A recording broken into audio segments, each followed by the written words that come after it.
Hello, my name is Callie, and this is part 2 of a multi-trip video series of my work trip to Egypt. Keep watching to see how we spent our free time in Cairo during the conference, and we got to see some unique places on a couple of field trips.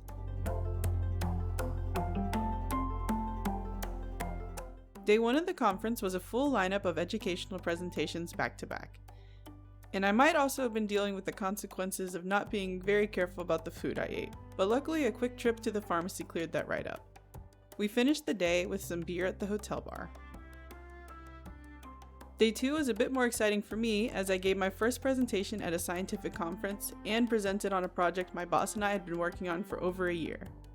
The rest of the day was more presentations, and then we celebrated with dinner at a restaurant with a view of the Nile River and the Cairo city skyline. Day 3 was the final day of presentations, and the conference hosts held an elaborate banquet to conclude the event. We were entertained with some traditional performances during dinner,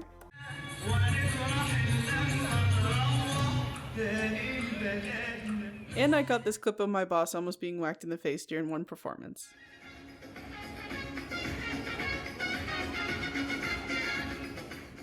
Day 4 is when we finally got to go out and experience some local agriculture firsthand through a guided tour hosted by the conference. We started at the Syngenta headquarters for the Egyptian branch of the company, where we were served breakfast and then given a tour of the research facilities and greenhouses.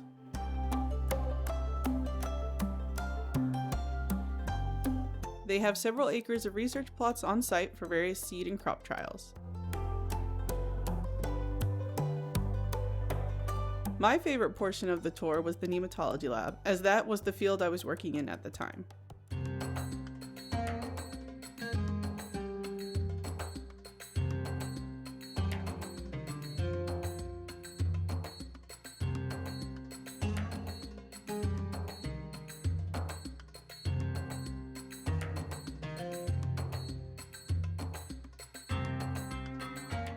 They also do a lot of work and research around combating local pest insects here.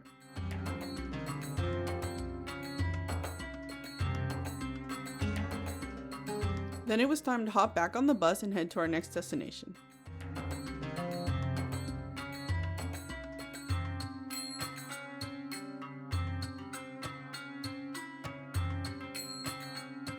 As we headed further out of the city, we caught more glimpses of fields full of various crops.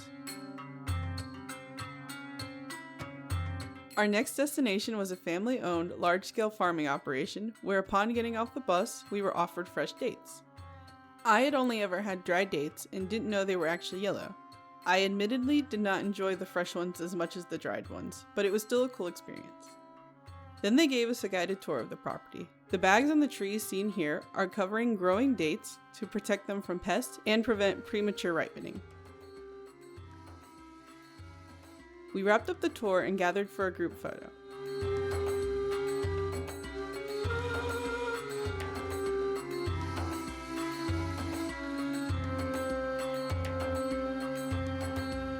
And then we were off, headed back to Cairo. We enjoyed a late dinner and drinks at the hotel, and my boss was asked by this lady to dance, and then we called it a night. Day 5 was our final full day in Cairo, and it was one of our most exciting and jam-packed days, because we were finally going to see the iconic Egyptian wonders. We drove through Cairo to our first stop of the day, and as we got closer to our destination, we started to see glimpses of it in the distance.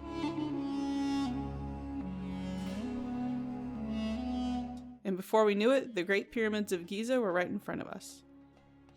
And then we were parking and disembarking. Honestly, seeing the pyramids in person was so surreal for me. This was a moment I had imagined for so long, and it was finally happening.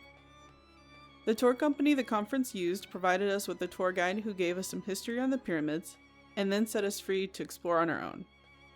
There were many opportunities for up-close pictures, and of course there were people everywhere, but honestly I still got some good pictures and it didn't feel too crowded to me.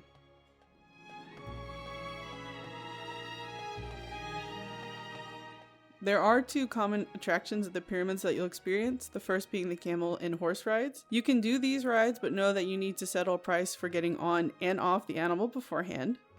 The second thing you'll experience is people constantly coming up to you and offering to take your picture. They will then expect a tip for doing so. We had a bit of a tongue-in-cheek moment and took some of these pictures, poking fun at one of the common poses these people will get you to do. And as you can see, this guy was actively trying to get me to move to a better position for the picture even as we were doing it for a joke. It's best just to kindly ignore them and only have people in your group take your photo.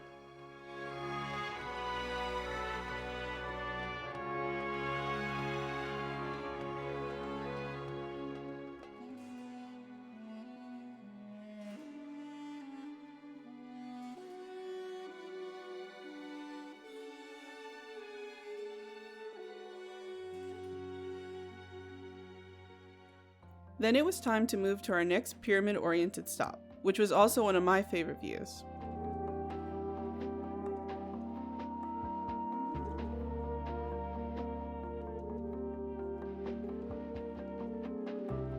We drove about 5 minutes further into the desert to get this amazing view of all 3 pyramids.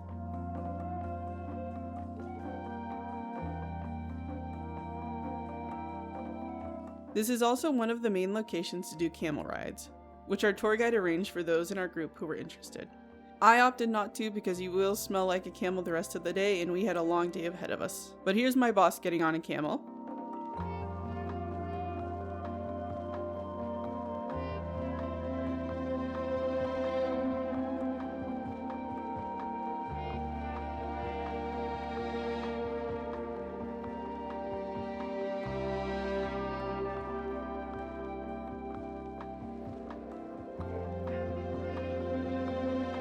And there they go in the distance. I believe it was about a 30-minute ride that took you about a mile round trip.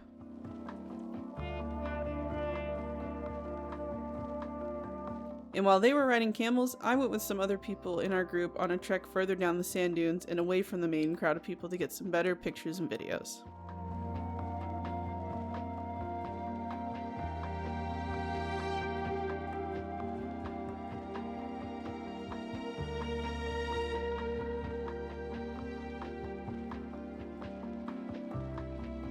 Once they got back from their camel journey, we loaded up and headed off to our next stop, conveniently located around the corner, the Sphinx.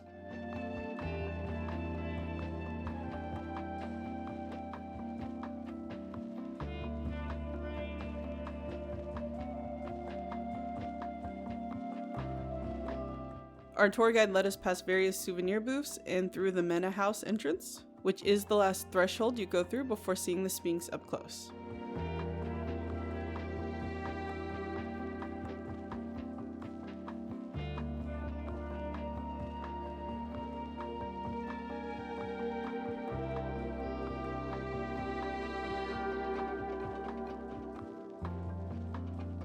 To build anticipation, he went over some history in the Mena House for a bit, and then it was time for us to take the final ramp up to the viewing area. This was definitely packed a lot tighter, so I was bumping into people a lot more, and we were there during peak time, so there was that factor too.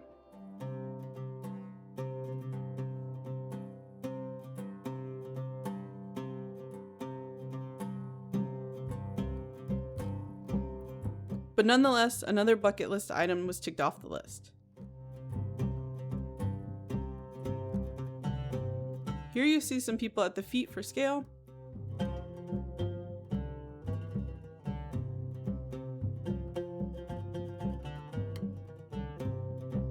Then as quickly as we arrived, we were off again to our next destination.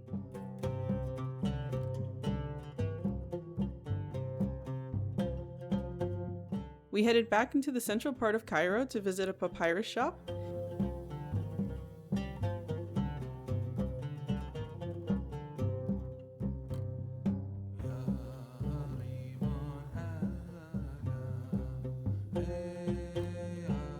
Where they showed us how papyrus was made and how to tell the difference between real papyrus and fakes. And if you were so inclined, you could also purchase some.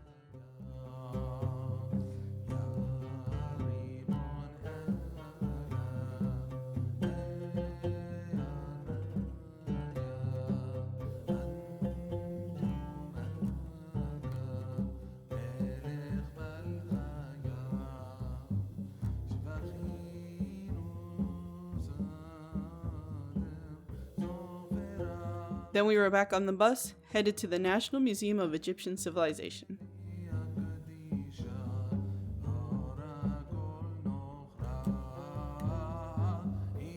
This museum houses thousands of unique artifacts from throughout history.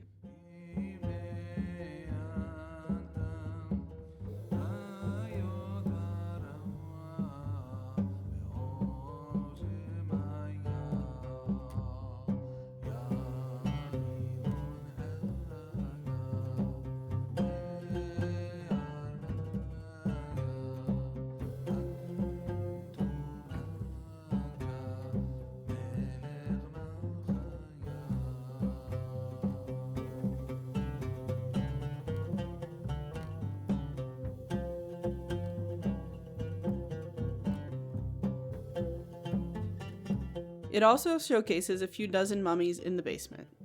I wasn't allowed to record the mummies, but it was a very unique experience to go through the mummy exhibit and read about each person's history.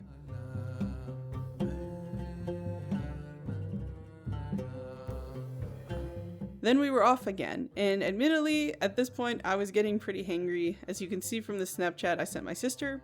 Luckily, we were headed to dinner, so my mood would soon be lifted. We were taken to dinner at this restaurant called El Minafi, which was absolutely massive. I believe it was 3 stories tall.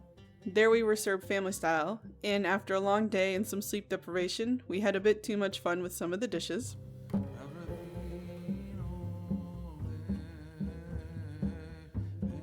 Our driver maneuvered us through the busy streets of Cairo, back to our hotel, where we called it a night and went to bed.